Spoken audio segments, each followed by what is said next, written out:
So now this is the last topic basically of this chapter is non-appealable decisions and order. So appeal देखो very important. अब तक क्या हो रहा था, तुम अपील करे जा रहे हो, है ना? बट एकदम जनरिक सा क्वेश्चन आएगा एग्जाम में.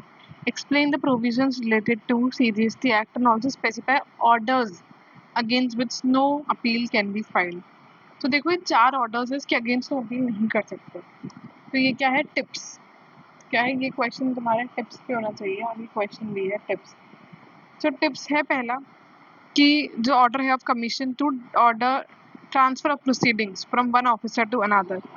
तो मान लो पहले तुम्हारा ऑर्डर था सिंघम के पास और अब तुम्हारा ऑर्डर चला गया किसी और इंस्पेक्टर के पास, तुम उसके लिए नहीं लड़ सकते.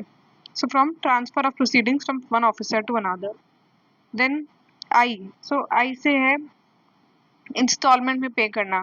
सो order under section 80 for payment of tax in installments.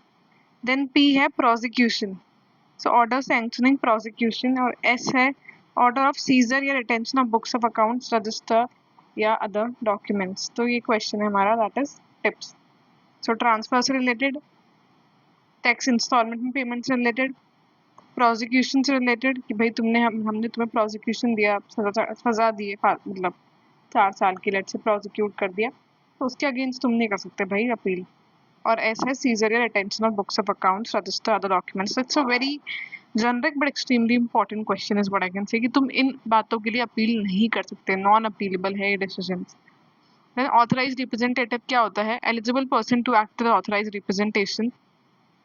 A person can appear before GST officer या appellate authority, है ना, through authorized representative unless required to appear personally for examination of oath. So following persons can act as authorized representative. कौन कौन relative है या regular employ है. CA CS CMA हमने देखा है ऑफिस में.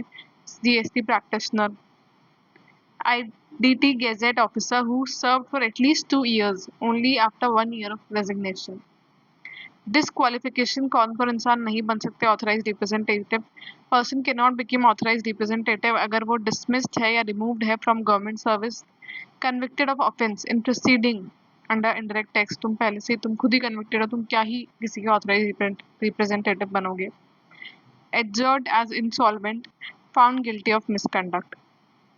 Then cross empowerment of officers. So officer appointed under CGST SGST is authorized to act as officer for SGST, मतलब दोनों एक दूसरे के लिए कर सकते हैं.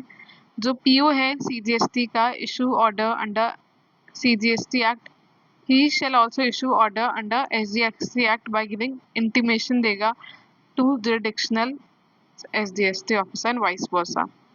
अगर ऑर्डर पास करा गया है CGST ऑफिसर के द्वारा तो रेक्टिफिकेशन, अपील, रिविजन, रिव्यू उसका केवल CGST ऑफिसर ही कर सकता है, कोई और नहीं कर सकता. Then you कुछ forms हैं इनके numbers, it's like little too much, but then fine.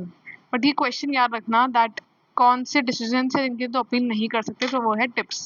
Transfer, payment in instalment, prosecution से रिलेटेड, और सीजर या रिटेंशन जो है तुम्हारी बुक्स हम रख ली उठा के अपने ऑफिस में, इसके लिए तुम नहीं लड़ सकते, नॉन अपीलेबल.